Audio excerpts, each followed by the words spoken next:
السلام علیکم ویورز، آج کا ہمارا موضوع ہے تصوف، مسٹیسزم، جو دنیا کی ہر مذہب میں پایا جاتا ہے، کسی میں کم کسی میں زیادہ، لیکن یہ دنیا کا کوئی بھی مذہب سب میں پایا جاتا ہے، وہ چاہے یہودی ہوں، مسیحی ہوں، ہندو ہوں، جین مت ہوں، بدھ مذہب کے ہوں، کوئی بھی۔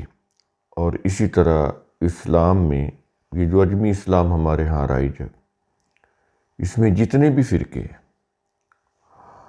وہ اہل سنت کے ہوں یا اہل تشیعوں کے ہوں، اہل حدیث بھی اہل سنت ہی ہوتے ہیں، تو سب میں پایا جاتا ہے۔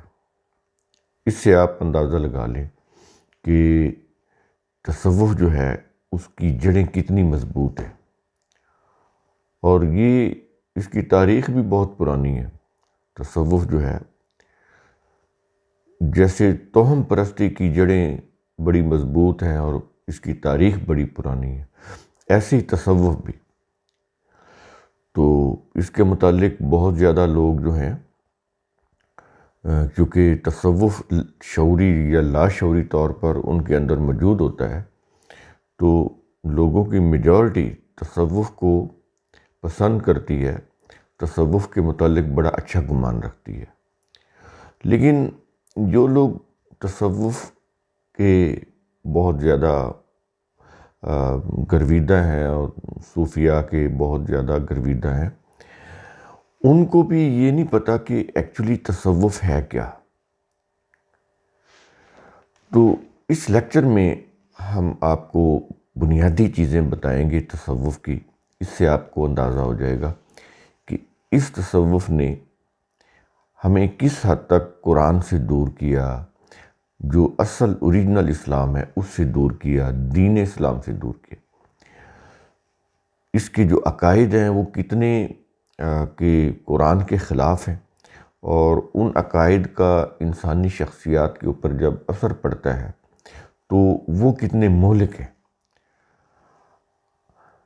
یہ ساری چیزیں ہم جانیں گے، اور یہ جانیں گے کہ یہ اسلام میں کیسے دخل کیا گیا۔ تصوف کا تو اسلام میں کوئی عمل دخل ہی نہیں ہے، تو یہ اسلام میں کیسے ڈالا گیا؟ تو جب یہ اجمی اسلام کا ڈھانچہ تیار ہوا تو پھر تصوف بھی اس کے اندر آ گیا۔ قرآن کا جو اسلام ہے اس میں تو تصوف داخل ہو ہی نہیں سکتا، لیکن اجمی اسلام جب بنا، اس کا ڈھانچہ مرتب ہوا، تو یہ پھر اس کے اندر یہ شامل ہو گیا تصوف۔ تو اب ہم شروع کرتے ہیں کہ یہ کیسے اس کی شروعات ہوئی اور کیسے اسلام میں داخل ہوا۔ تصوف جو ہے یہ زمانہ قدیم سے تمام مذاہب میں رائج چلا آ رہا ہے۔ بائبل کے عہد نامہ عتیق میں ایک تو اللہ کے منتخب کردہ انبیاء جیسے نوح علیہ السلام، موسیٰ علیہ السلام، داؤد علیہ السلام وغیرہ کا ذکر ہے، اور دوسرے وہ اشخاص ہیں جو اللہ کے نبی نہیں تھے، لیکن یہودی ان کو بھی نبی مانتے ہیں، پکارتے ہیں، جیسے نہمیہ، برمیہ، حزقییل وغیرہ۔ یہ یہودیوں کے ہیکل کے اعلیٰ منصبدار تھے، یہ نہمیہ، برمیہ وغیرہ، اور کرتے کیا تھے؟ پیش گوئیاں، قسمت کا حال بتاتے تھے۔ یہ تھا ان کا مین کام۔ یہودیوں کے ہاں نبی کے معنی غیب کی خبریں دینے والا، پیش گوئیاں کرنے والا ہوتا ہے۔ اس لیے یہ انگلش کا جو لفظ ہے نا پروفٹ، یہ پروفیسی سے ہے، اس کا مطلب ہی پیش گوئیاں کرنے والا، کہانت کرنے والا۔ آپ اس کی کریں نا ڈکشنری دیکھیں انگلش کی، پرافٹ کی، PROPHET، پروفٹ، تو اس سے آپ کو اندازہ ہوگا کہ یہ تو کہانت کرنے والا ہوتا ہے، پیش گوئیاں کرنے والا۔ تو یہ جو لفظ ہے نبی، یہ ہم بتائیں گے کہ اس کا مادہ 2 طرح کا مادہ ہوتا ہے۔ تو یہودیوں کے ہاں نبی کے معنی ہے غیب کی خبریں دینے والا، پیش گوئیاں کرنے والا۔ ان کا عقیدہ تھا کہ ان کے نبیوں کو اللہ سے براہ راست علم ملتا ہے۔ یہ جیوز کی بات ہو رہی، ظاہر ہے جیوز کو پھر کرسچینٹی نے کاپی کیا، اور آگے ان دونوں کو پھر یہ اجمی اسلام والوں نے کاپی کیا۔ آج انہی کے عقائد ہمارے اس اجمی اسلام میں رائج ہیں، اور بدرجہ اتم رائج۔ قرآن تو ہے ہی نہیں اس میں، قرآن تو صرف برکت کے لیے ہے، کوئی میٹنگ میں تلاوت کے لیے، یا کوئی مر گیا تو برکت کے لیے، اس کو بخشوانے کے لیے کچھ آیات مخصوص صورتیں وہ پڑھتے ہیں، بس سمجھنے کے لیے یا نظام کو اس کے تابع رکھنے کے لیے، اس نظام کا قانون بنانے کے لیے نہیں یہ چیز۔ تو یہ جو جیوز ہیں یہ پائنیئر ہے نا پھر اپنے مذہب کے لحاظ سے، سب سے زیادہ مذہب کے ساتھ چھیڑ چھاڑ کرنے والے بھی یہی ہیں، ٹیمپرنگ کرنے والے، اپنی وہ جو اللہ کے احکام آتے تھے ان میں ٹیمپرنگ کرنے لگ جاتے تھے، اپنی مرضی سے شریعتیں بناتے تھے۔ ان کا جو ہیکل تھا وہ اس میں جتنے بھی ان کے علماء اور مشائخ تھے وہ اپنی مرضی کی شریعتیں بناتے تھے، جس سے وہ فائدہ اٹھاتے تھے۔ اس طرح سے یہ چیز۔ تو جیوز کے ہاں پیش گوئیاں کرنے والے ہوتے تھے نبی۔ تو عقیدہ ان کا کیا تھا کہ اللہ کی طرف سے ان کو براہ راست علم ملتا۔ جس معنی میں وہ نبی کا لفظ بولتے تھے اس کے لیے اب بھی بولتے ہیں، اس کے لیے عربی میں نباً، نبأ اور انبا یہ مادہ آتا ہے، نون بے الف والا جو مادہ ہے یہ آتا ہے۔ اس کے معنی ہے خبر دینا، خواہ وہ خبر دینے والا کوئی فاسق ہی کیوں نہ ہو، خبر دینے والا، پیش گوئیاں کرنے والا۔ تو یہ جو مادہ ہے نا، یہ اس مادے سے نبی کو لیتے ہیں۔ یہ جو اگر کوئی فاسق تمہارے پاس خبر، یہ آ گیا نا، ان جاکم فاسقم بنبأ، یہ وہ والا نبی لیتے ہیں یہودی، اس میں بنبأ کا لفظ آ رہے ہیں۔ تو یہ چیز، یہ پوائنٹ آپ نے ذہن میں رکھنی ہے۔ یہ 49/6 اس کا حوالہ ہے۔ اگر کوئی فاسق تمہارے پاس خبر آ جائے، یہ اس آیت کے اندر ہے نا، کوئی خبر لے آئے یعنی خبر لانے والا، تو اس کی تحقیق کر لیا کرو، اس مادے سے وہ لیتے ہیں بنبأ۔ یہ چیز آپ نے ذہن میں رکھنی۔ عربی میں نبأ، نبوءً، نبوٌ، نبوۃٌ کا مادہ جو ہے یہ ہے نون بے واو۔ تو یہ جو نون بے واو ہے اس کے معنی ہے بلند ہونا۔ النبأۃ کے معنی ہے سطح مرتفع یا اونچی جگہ۔ اب وہ دوسرا مادہ میں بتا رہا ہوں جس مادے سے قرآن نبی لیتا ہے، وہ النبی کے معنی ہے بلند جگہ یا بلند شان نشان راہ۔ کوئی جگہ بلند ہو یا کوئی نشان راہ ہو بلندی پہ، اس کو یہ النبی بولا جاتا ہے عربی میں۔ اور یہ ایسی بلند نشان راہ ہوتا ہے، راہ ہوتی ہے، یہ ایسا بلند جگہ ہوتی ہے جس سے رہنمائی حاصل کی جائے۔ کوئی چیز بلند ہو نا تو اس سے چیزوں کا پتہ چلتا ہے، سامنے ہوتی ہے، وہ ابھری ہوئی ہوتی ہے، واضح ایک نشانی ہوتی ہے، تو اس سے ہمیں رہنمائی ملتی ہے۔ تو یہ اس کے معنوں میں آتا ہے۔ تو یہ 2 الگ الگ مادے ہیں۔ تو قرآن میں النبی کا جو لفظ ہے یہ صرف اللہ کے منتخب کردہ نبی کے لیے آتا ہے، جو بلندیوں سے اللہ کی طرف سے وحی پا کر انسانوں تک پہنچاتے تھے، یہ ان کے لیے آتا ہے النبی، مقام بلند پر فائز۔ اب یہ دیکھیں جی، یہ جو اس کی ہم وضاحت کرتے ہیں کہ کیسے یہ بلندیوں سے علم ملتا تھا، قرآن نے خود بتایا تمثیلی انداز۔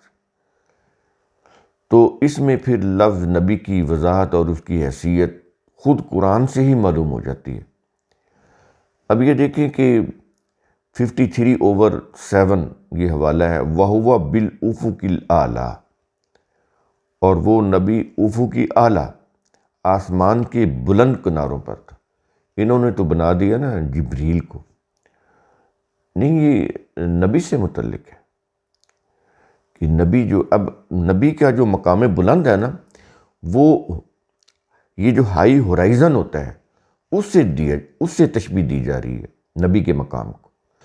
جب سورج غروب ہو رہا ہوتا ہے تو زمین اور آسمان ملتے ہوئے دکھائی دیتے ہیں، حالانکہ ملے نہیں ہوتے، زمین کتنی نیچے ہے اور آسمان کتنے اونچے ہیں، لیکن وہ جب آپ وہ غروب کے ٹائم دیکھیں گے نا، اس کو بولتے ہیں افق، انگلش میں بولتے ہیں ہورائزن۔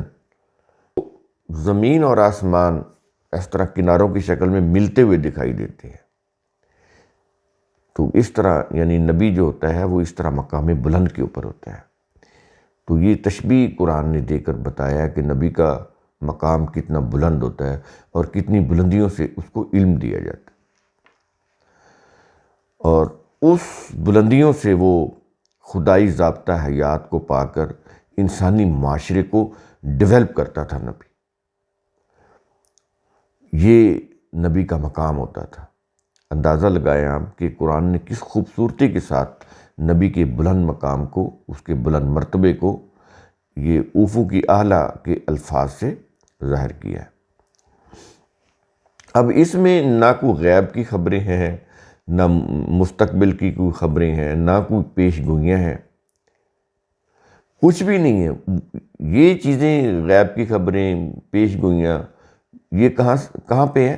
وہ جو نون بے الف والا جو مادہ ہے نا، جو یہودیوں کے نبی تھے، یہ ان کے ساتھ ہے۔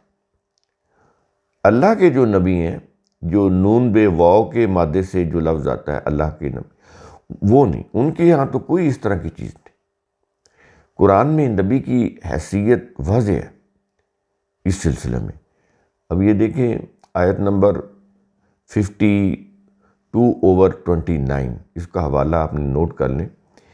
فما انت بنعمت ربک بکاہن، پس تو اپنے رب کی نعمت سے کاہن یعنی کہانت کرنے والا، پیش گوئیاں کرنے والا نہیں ہے۔ اللہ نے اپنے رسول سے مخاطب ہو کر کہا، آخری نبی محمد علیہ السلام کی بات ہو رہی ہے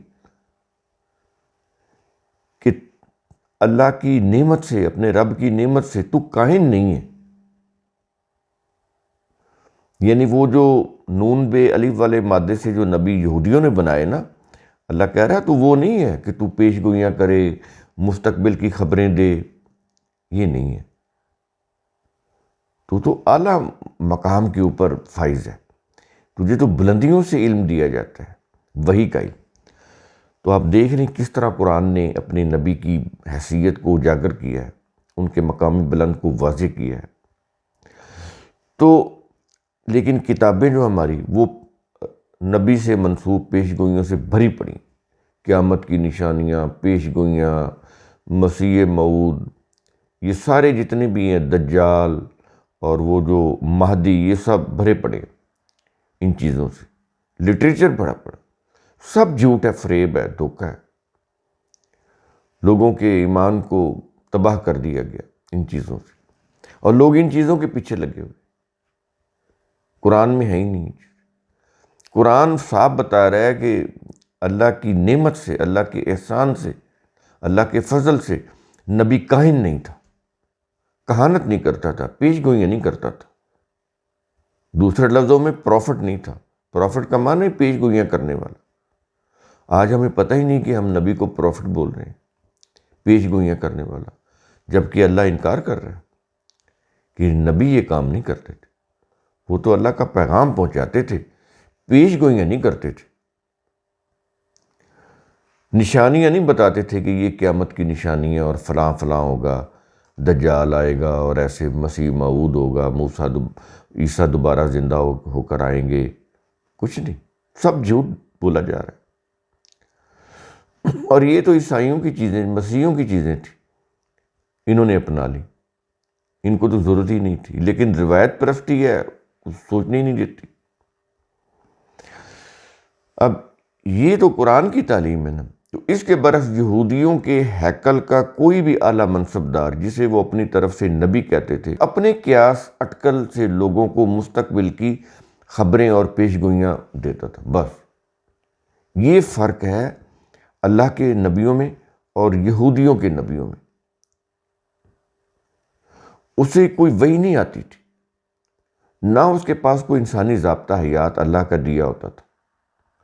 کرتا کیا تھا؟ قیاس اور اٹکل سے لوگوں کو مستقبل کی خبریں بتاتا تھا، پیش گوئیاں کرتا تھا۔ اس لیے ان کے نام کے ساتھ پروفٹ لگتا ہے، اور آج ہم بھی بے خبری میں وہی لفظ استعمال کر رہے ہیں۔ یہودی تو کریں گے نا، ان کو تو وہ تو کریں، لیکن ہمیں نہیں کرنا چاہیے، کیونکہ کوئی بھی اللہ کا نبی پیش گوئیاں کرنے والا، مستقبل کی خبریں دینے والا نہیں ہوتا تھا، کیونکہ قرآن نے خود بتایا ہے کہ اللہ کی نعمت سے، اللہ کے فضل سے اے رسول تو کاہن نہیں ہے، کہانت کرنے والا نہیں۔ اب آ جاتی ہے روحانیت۔ یہ بنیادی طور پہ آپ نے سمجھ لیا نا کس طرح تصوف کی اٹھان ہوئی، اس کی بیس بنائی گئی۔ اب دوسری چیز، اس کا جو تصوف کا اہم عنصر ہے وہ ہم بتانے لگے ہیں۔ دوسرا پلر روحانیت۔